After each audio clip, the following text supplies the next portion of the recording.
Hi, welcome back to my story time with Nana. Happy Father's Day. This is an exciting day. Emma and Tony are going to spend Father's Day with their daddy. They're very excited. I'm so excited. Let's begin.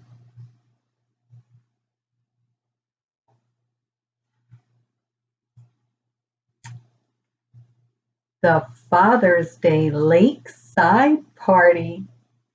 It had been a week since Mommy and Daddy had shown up for lunch on the day that the children had wished them home, and boy, had they been busy.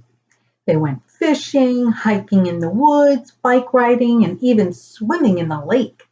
The children were very excited because today was Father's Day, and their daddy was home with them to celebrate.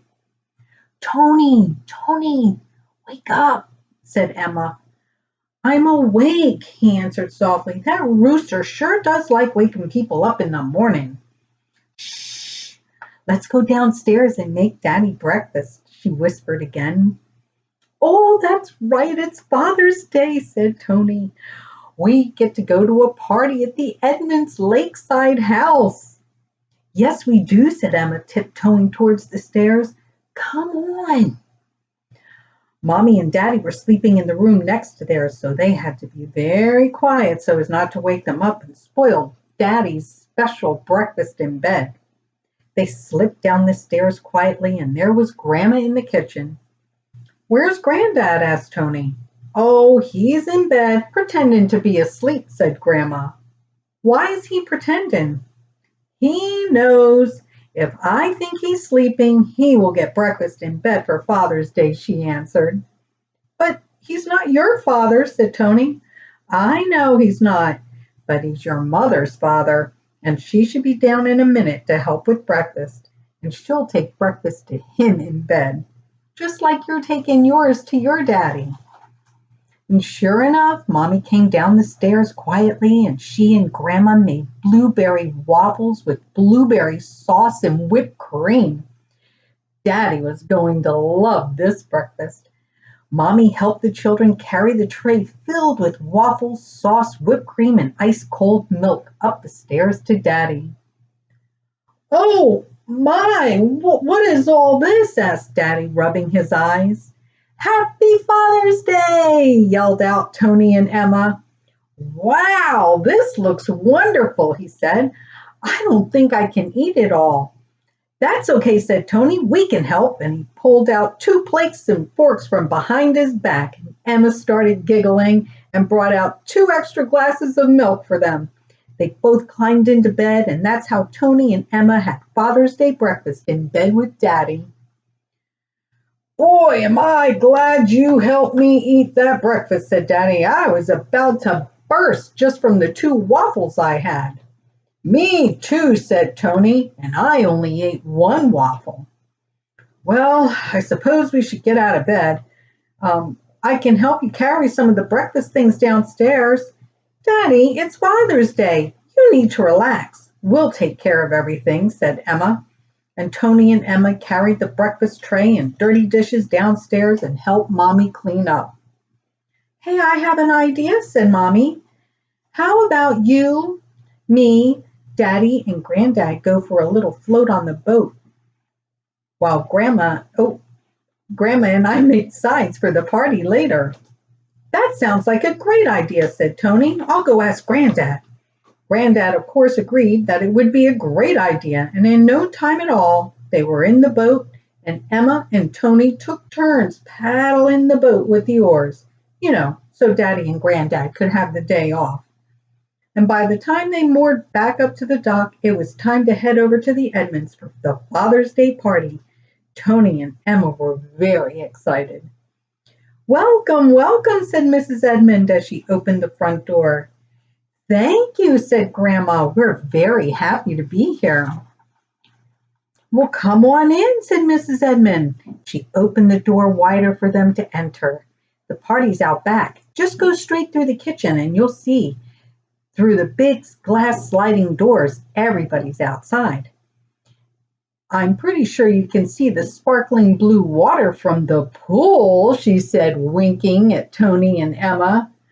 Are we allowed to go swimming? Asked Tony. Absolutely, she said. As a matter of fact, Lachlan, Ethan, and William are already in the pool.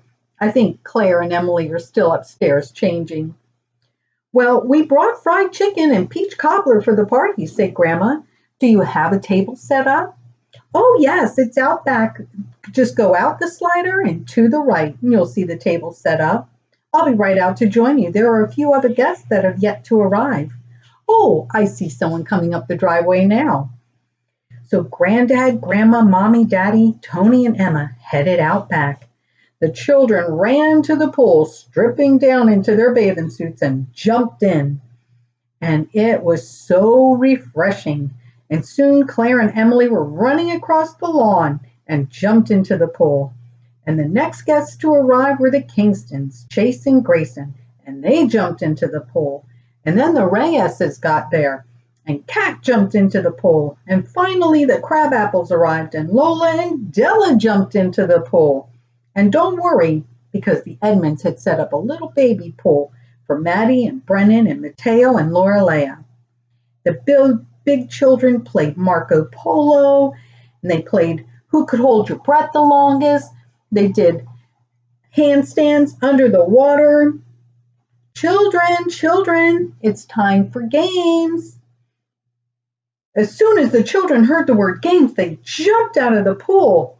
Are there going to be prizes? Asked Tony.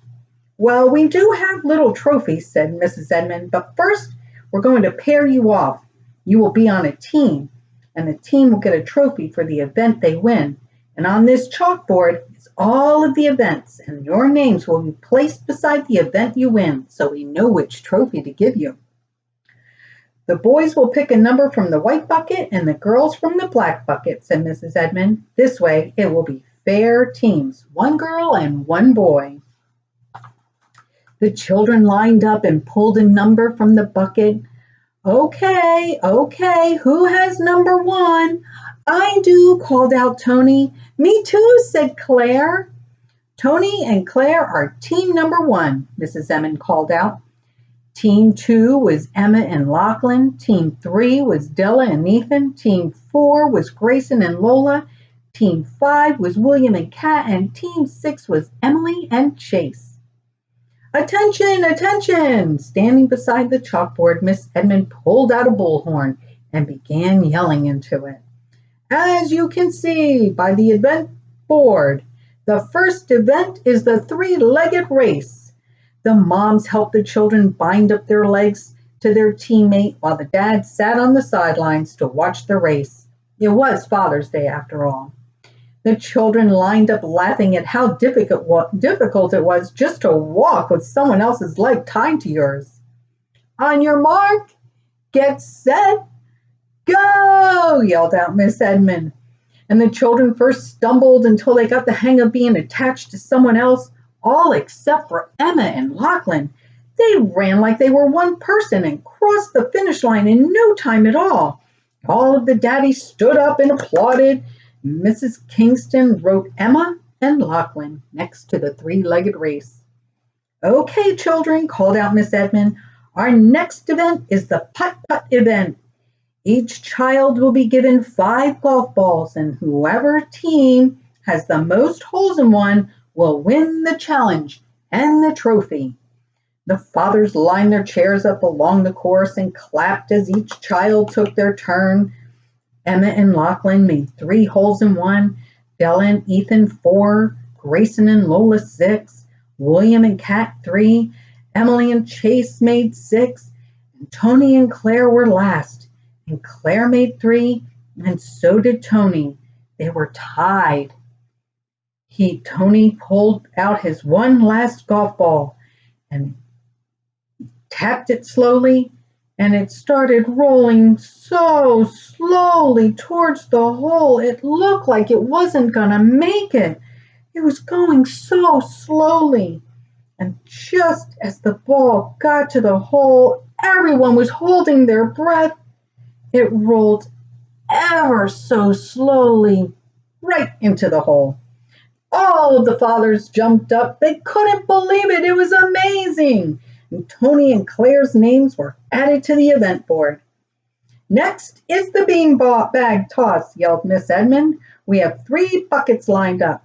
The first bucket closest to you is worth 5 points. And the next bucket, the medium-sized one, is worth 10. But the one furthest from you is worth the most. It's the smallest bucket of all. It's worth 20 points. The daddy stood on the sideline to keep count, and in the end, whichever team has the most points, that's who's going to be the winner. Daddies pulled up their chairs and watched the children toss their beanbags into the bucket. Each child was given 5 beanbags, and when they all did their very best to get as many bags into the buckets, the children waited, and all of the daddies stood around in a circle and compared notes. And then Mr. Edmund whispered into Mrs. Edmund's ear. "We have a winning team," called out Miss Edmund, and she walked to the chalkboard. "Della and Ethan, congratulations!" And she wrote their name next to the beanbag toss. Okay, children, the next event is the horseshoe toss. Each child will be given 3 horseshoes to toss. The object of the game is to get closest to the spike. The fathers will be the judges. Each of the children took their turns tossing the horseshoes, and the daddies clapped and cheered as they were close and close and close to the spike. They took notes, and when the children finished, the daddies again stood in a circle and compared notes. Mr. Edmund whispered into Mrs. Edmund's ear again. "We have another winning team. Great job, Chase and Emily." Mrs. Edmund wrote their names on the chalkboard next to the event. "Our next event is the obstacle course," said Mrs. Edmund, leading the children to the edge of the yard. "We have 6 of the same courses, and each team will run the obstacle. Whoever finishes first is the winning team. You decide who goes first, and when that person completes the course, the second team member can begin. May the best team win." Mrs. Edmund blew a whistle, and the children began running.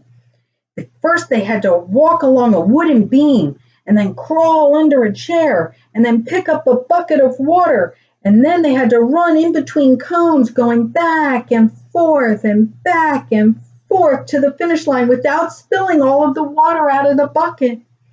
It looked like it might be a tie when all of a sudden, William burst forth and ran like the wind, holding the bucket over his head, making his team the winning team. "Great job, Kat and William," said Mrs. Edmund, adding their name to the chalkboard next to obstacle course. "Now for our final event, the great Father's Day balloon toss. Whichever team is the furthest apart before their balloon breaks is the winning team." The children were so excited they selected their balloons carefully, and the daddies lined up to cheer the children on. "Okay, hand your balloon to your teammate, and you take a step back." And so it began. The children would toss the balloon and take a step back, and toss the balloon and take a step back. It seemed like it was going to go on forever. When Chase and Emily's balloon broke, then Della and Ethan's balloon broke, then Tony and Claire's balloon broke, and then William and Kat's balloon broke, and now it was just Emmett and Lachlan and Lola and Grayson left. Who was going to win? And suddenly their balloons broke at the same exact time. "Do we both win?" asked Emma. No, we need a daddy with a tape measurer," answered Miss Edmund. "I have one," called out Mr. Crabapple. He stood beside Emma and ran the tape measurer all the way to Lachlan. 24 feet and 7 inches, he called out. And then he stood beside Lola and ran the tape measure all the way to Grayson. 24 feet and 8 inches. "We have a winning team! Congratulations, Grayson and Lola!" exclaimed Miss Edmund. "You won by an inch! Amazing!" She added their names to the chalkboard next to their event, and now all of the children were listed on the board. "It looks like everyone gets a trophy," said Mrs. Edmund, It just goes to show you, everybody is good at something. The daddies presented the trophy to each child. There was a trophy with a golfer, a trophy with a runner, a person throwing a horseshoe, a person holding a balloon, a person holding a beanbag, and one with two children and their one leg tied to the others. "Let's eat," called out Lachlan's daddy. The mommies had prepared a wonderful smorgasbord of food, and the children served their fathers. And the families all sat on the lawn together and talked about the day's events. And the daddies told the children what they used to do with their fathers on Father's Day. Everyone had a great time. It was a wonderful day of togetherness and family fun, just like Father's Day should be. I hope you enjoyed today's story. I enjoyed writing it and telling it. And you know, this is the last of the Tony and Emma stories. Next week, I'm going to start a new series. It's going to be very exciting. You're going to meet a new character. She's going to visit some children around the country and the world. I can't wait for you to hear them. Please share my stories. Have a great night. Thanks for joining me.